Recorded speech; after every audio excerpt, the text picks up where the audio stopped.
what I found was that it actually gave a ton of insight to me into my people. And it made me understand things about my list that I did not understand and that I had misconceptions about. Welcome to the Online Genius Podcast, where host and renegade-thinking beer-brewing lawyer turned online entrepreneur Bobby Klinck proves that building and protecting your online genius doesn't have to be rocket science. Bobby and his expert guests break down online marketing and the legal stuff so you can stop sweating the small stuff and get back to building your amazing business. Now, here's your host, Bobby Klinck. Hey there, welcome to episode 111 of the Online Genius Podcast. I'm your host, Bobby Klinck, and I am really excited for today's show because we're going to be talking about a more advanced way to go about getting some really great insights into your potential customers, your potential fans, and understanding what they want, what they need, how you can serve them best. And basically, this is something that fits into if you know my fans framework of find, attract, nurture, and serve, it falls within the find phase, which is about finding and understanding your people. Because at the end of the day, you really need to understand them and understand their wants, needs, all of those things and their struggles, because that's how you'll connect with them.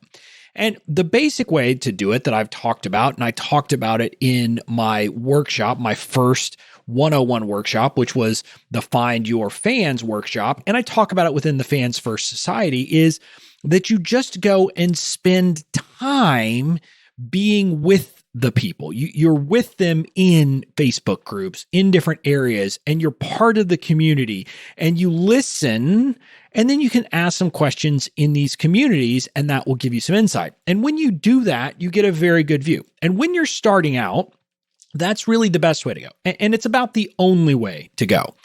But in today's episode, we're going to talk about what you do once you've already built a bit of a following. Once you've already built some people who are in your world, who have become your true fans, how do you then use that? And how are you able to get more and deeper insights once you've done this? What I talk about when I talk about the fans framework is that it's not really like an A to Z where you start with find and you end at serve. It's kind of this like virtuous circle where a virtuous cycle where, you go, you find people, you attract them, you nurture them, you serve them.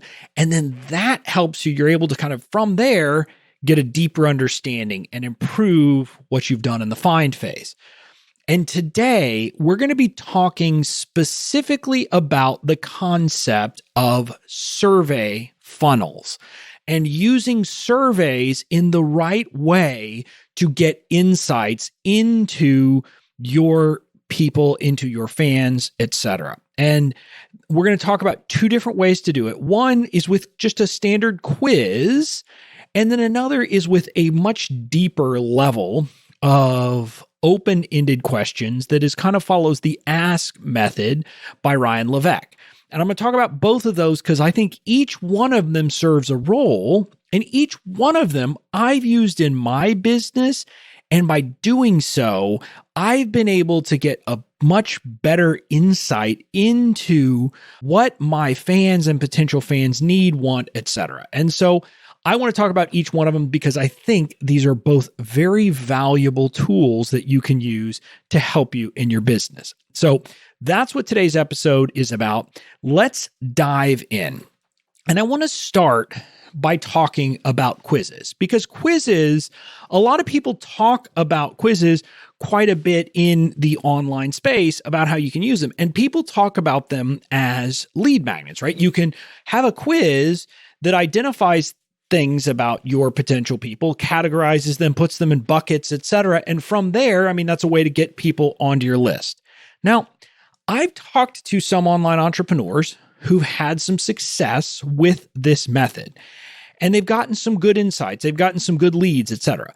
But I'm going to be honest with you, for the most part, when I talk to other entrepreneurs about this, especially if they are serving other entrepreneurs. So if you're in the space of serving people like me and people like you, then these quizzes don't tend to actually get cheaper leads. When I've run them, I'm just going to tell you that when I've run them, I've had to pay way more per lead to get someone through a quiz funnel than to just give them a lead magnet. And maybe that's because the nature of my quizzes have often been issues with where I'm trying to help people with things that they don't necessarily want. But at any rate, I haven't had great success there. But what I have used quizzes for is often I use them as what I call a secondary lead magnet. So after someone has already signed up for my list, I will offer them, say, hey, do you want to take this quiz? And the quiz is structured in many ways just like it would be if it was a lead magnet. You're asking them questions related to whatever subject matter you're in. So, for example, I had one that was basically about figuring out if they're ready and how they can improve their business and what they need to focus on to really get traction in their business. And so the idea was to break it down. Do they need to focus on list building? Do they need to focus on content? Do they need to focus on a sales mechanism? Do they need to focus on a product? So that was kind of the idea. And there was parts of this quiz that were good. And the idea was they would fall into, I think I had 6 buckets is the way it would end up, because you had different types of people. Like you had service providers, course creators, membership site people, and I don't remember who else. But the concept was it would break them down kind of first by the kind of business they had. And then depending on the business, it would either say, hey, here's where you need to focus your time or something else. And so that was kind of how it worked. And what I found was that it actually gave a ton of insight to me into my people. And it made me understand things about my list that I did not understand and that I had misconceptions about. Number one, I learned that my list, I have a lot of service providers on my list. I always thought that I would mainly have course creators, coaches, membership site folks. Instead, I found out, at least among the people who took the quiz, by and large, they were service providers. So that was an interesting piece of insight for me.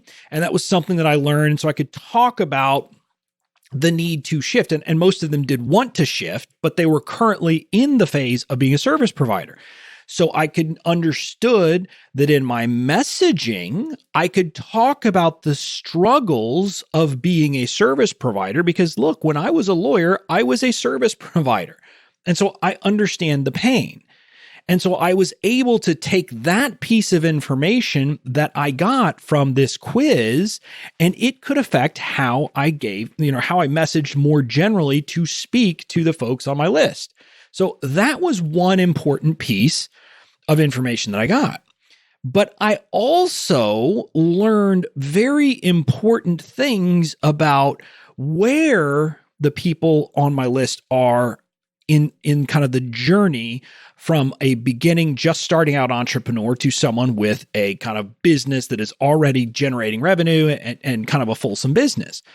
See, I had always assumed, because I have a lot of overlap on my list with entrepreneurs who stress list building, I had assumed that most of the people on my list would already have a pretty good list and that they would be focused on that.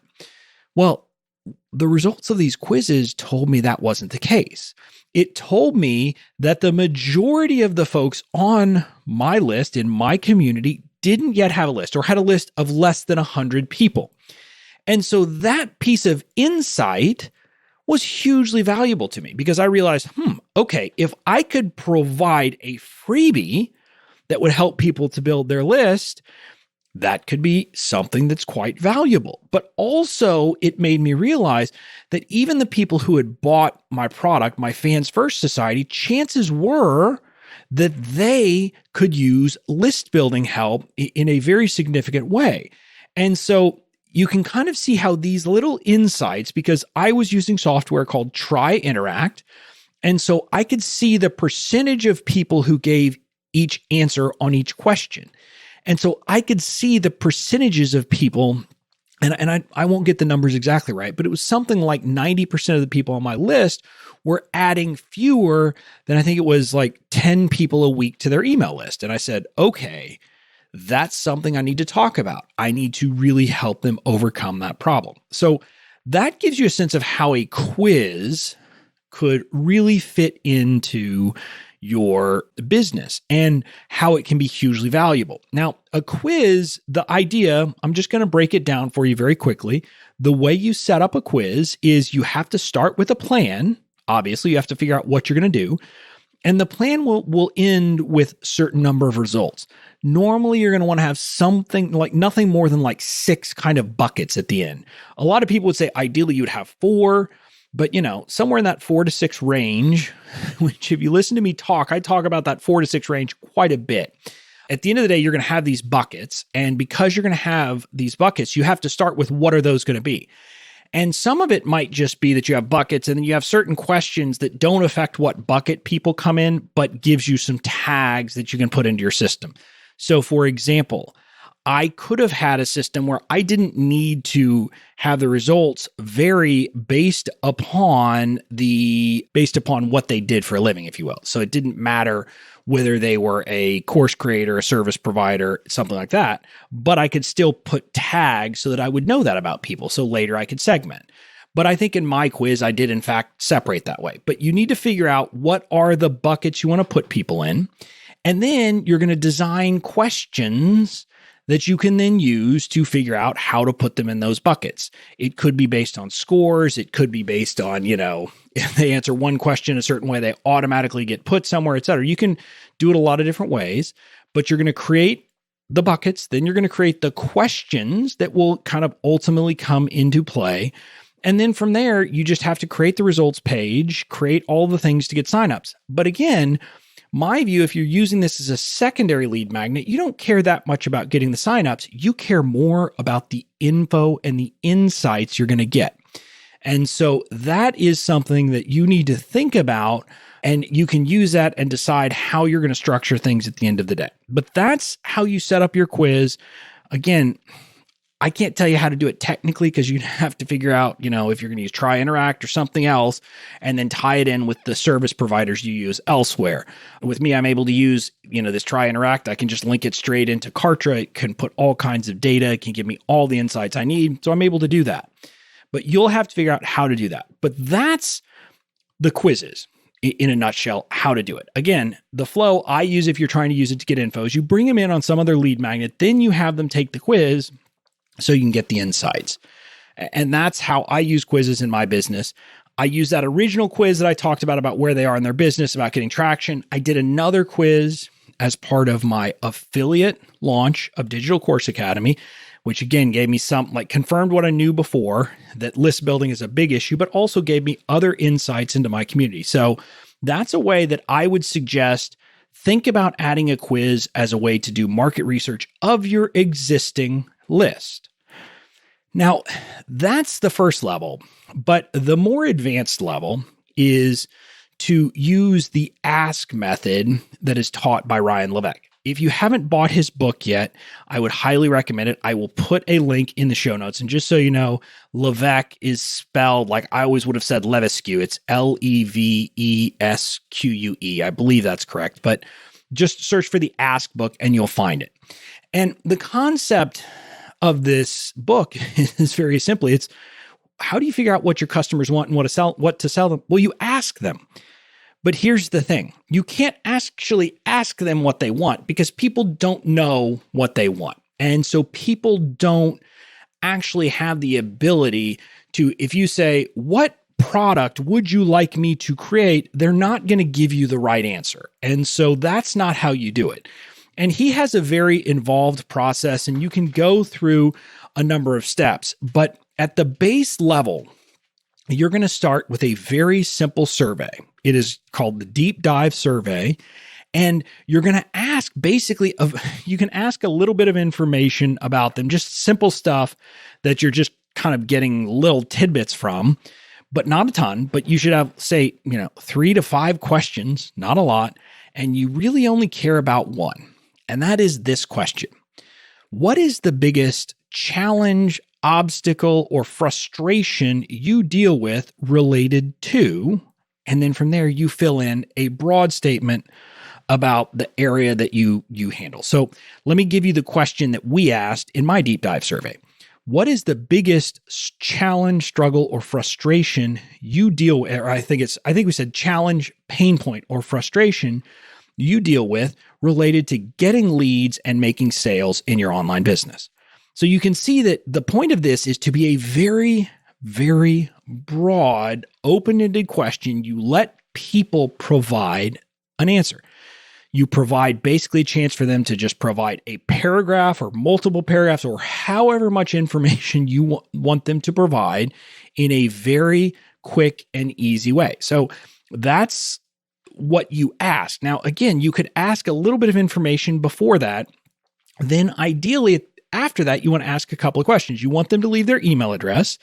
And you also want to have a box that says, I may want to talk to some people on the phone to follow up. If you'd be willing to talk with me on the phone about your answers, please include your phone number here. Now, chances that you're going to talk to people on the phone are not huge. You don't necessarily need to, but here's why you're going to include that. At the end of the day, let's say you can get 100 people to respond to that. Ideally, you would get more, but however many you can get, you're going to look and you're going to kind of give different weight to different answers based upon a couple of things. If someone leaves their name and email address, that means you're going to give it more credit. If they leave their phone number, you're going to give more credit to that. If they give a big, long answer, you're going to give more credit to that. So someone who, just maybe leaves their name, but no email and no phone number, and just leaves a one-line response, you're like, okay, they're kind of involved, but they're not that engaged. On the other hand, if someone leaves you their name, their phone number, their email, and they give you like a 4 or 5 paragraph response, you want to look at that response because that response is gold. That is someone who is highly engaged. That is someone who is giving you a ton of insight. And that is the type of person who's really looking for an answer. And if you provided an answer to that person, they would be likely to buy. So once you've done this and you've collected your responses, you're going to kind of organize them by giving weight to these different things. Again, Ryan Levesque's company, Ask, I don't know if it's called the Ask method or whatever it is, but his company, they have software that will do this for you automatically called Bucket.io. It's more expensive than quiz software, but you can use it for this purpose to collect your DDS information. And then you're going to kind of find the people that they call hypers. Basically, the people who gave you a ton of responses, who gave you a bunch of different information. And you'll often ask a question, like one of the follow-up questions is, like, how much money have you spent trying to solve this problem? Because someone who has spent a ton of money also, again, tells you that's someone who, is a buyer. So you'll look at things like that, and then you're going to categorize and look for common themes. Oftentimes, what you're going to do is you could even literally put the responses into something to just get a word cloud and see the most prominent words that show up, and you'll start to see trends. Now, when I did this with folks in my community, I started to see common themes: list, content, email. All of those things started coming up over and over and over again. And even here was the strange thing. Candidly, when we did this research, one of the things that happened was that we discovered that the biggest challenge that people on my list were talking about was finding their fans. Literally, when we looked at the percentages, it was pretty staggering how many people were just talking about that they could not even figure out how to find the people who would potentially buy from them online. So some of the people were literally using that language of find. And then others, when you really when you analyzed it, and this is where I'm saying you can't just rely upon a computer, but when you analyzed their response, you saw that they were saying this, but what they were ultimately saying was, I can't find where my people are. Again, they didn't use those words, but that's what we're seeing what they were actually having a problem with. And so that's the kind of insight that we were able to get from that. Now, if you do this, what you want to do is basically you're going to get information. You're going to be able to do some bucketing and find different topic general categories. There are going to be different categories in finding these things that will have some value for you, that you'll see, okay, well, this person, or a bunch of people are talking about list building. A bunch of people are talking about content. A bunch of people are talking about finding. And so you can find some buckets. But then the real value in this isn't just with the buckets. Now, finding buckets or pillars or general categories of stuff to talk to is definitely important, okay? But the stuff that can be hugely valuable is when you start looking and really going deeper and trying to understand, what are some bullet points that we can talk about here? Because those are things that will give you content ideas. It will give you messaging ideas. It will give you literally bullets you could put on sales pages. And so when we did this, we broke it into my fans framework of find, attract, nurture, and served. And even within that, like we had, a couple within attract. One part is content and one part is list building. And then in serving, we have like the serving, and then the other one is in selling. And so we did that. But then even beyond that, there were like bonuses, like, topics that came up that weren't within my core topics, but that we figured, hey, this is stuff we should note and potentially talk about. From doing this survey, and we got, I'm trying to remember, somewhere around 200 people responded, 170 to 200 people responded. We ended up with something like 130 bullet points.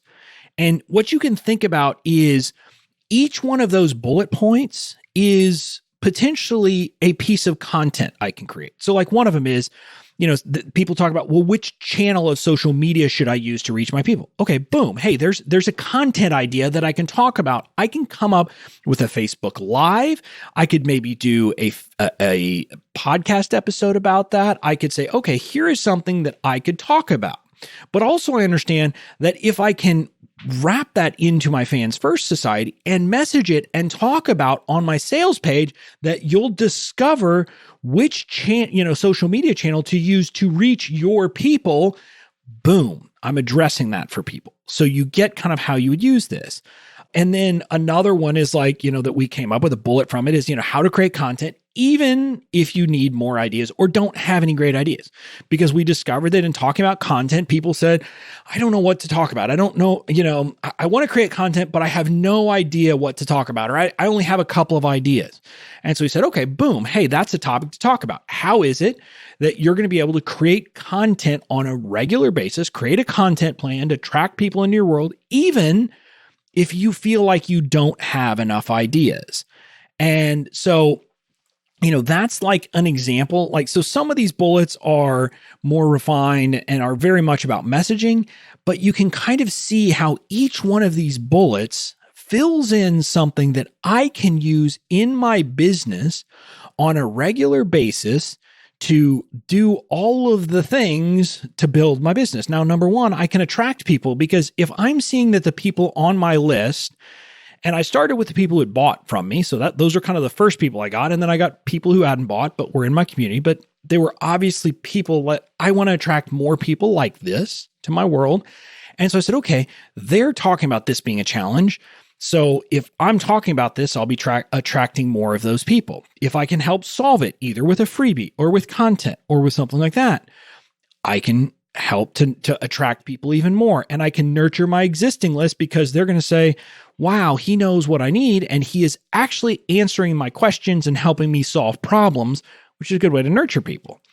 Then in serve, which is about selling, etc., it's very easy because I know exactly, in a sense, kind of what buttons to push, if you will, what it is that I can say, because I'm actually doing all of this stuff anyway. And this is what I want to be clear. You shouldn't use this as a way to be, I don't want to say slimy or sleazy in a bad way, but you don't want to use it to say, ooh, well, this is the messaging and I'm going to use it whether it applies or not, right? You should only include the messaging if your product addresses it. But if your product is going to address this, you understand that then in the messaging, I should talk about these things, because these are the conversations they're having. These are the questions they're having. These are the thoughts they're having. And so that's the kind of thing that you can do with the results that you get from your ask method survey. Now, I'm going to tell you, an ask method is much more involved. It's much more involved because it's not something where you're giving multiple choice questions and you just look and see how they respond. Because the point of this is that you really, really, really want to let them use their own words with the ask method. And that's the point of it, is you're going to let them do the talking and you're just listening. But that means you have to kind of decipher through it, right? You have to wade through their responses and figure out what to make of it. That's also why it's so powerful, right? That's the power of this, because you are getting them to use their own words, giving them the ability to really just go in any direction they want to go. And then from there, you get the insight. Now, once you've done this, you can go deeper and you'll want to kind of do a confirmation email in a sense, which is you're going to want to basically get them to say, let's say you come up with 4 or 5 buckets of content. You're going to want to do a follow-up survey to the people and just say which one of these best describes you. You'll list those 4 and then say one that says none of those really describes my biggest challenge. And the point of that is simply that you want to make sure that your categories that you pick cover 80% or more of the people who respond. You want to make sure that you kind of put buckets right, because if you come up with 4 buckets and 50% of your people say, no, that's not my big problem, then you need to go back to the drawing board and come up with different topics. Because the idea is that you're using this to get insight, to come up with the pillars of content you're going to use, and you want to make sure that it covers 80% or more of the people. So that's kind of a pro tip if you're going down this route. But I hope you're seeing that using this ask method of the survey method, where you ask that one question about what's the biggest pain point, frustration, or obstacle you face related to. And when you ask that question, it's sometimes referred to as the single most important question. When you ask that in an open-ended way and let people answer it, you will get so much insight into their problems that that's the kind of thing where you get the gold, that you're able to speak in a way that people will feel like you know them better than they know themselves. And if you're ever going to work with a copywriter and you can give them this information, they will be in heaven seeing that you have this information for them, because it will make their jobs so very, very easy, because they're going to have all this insight from your audience to use.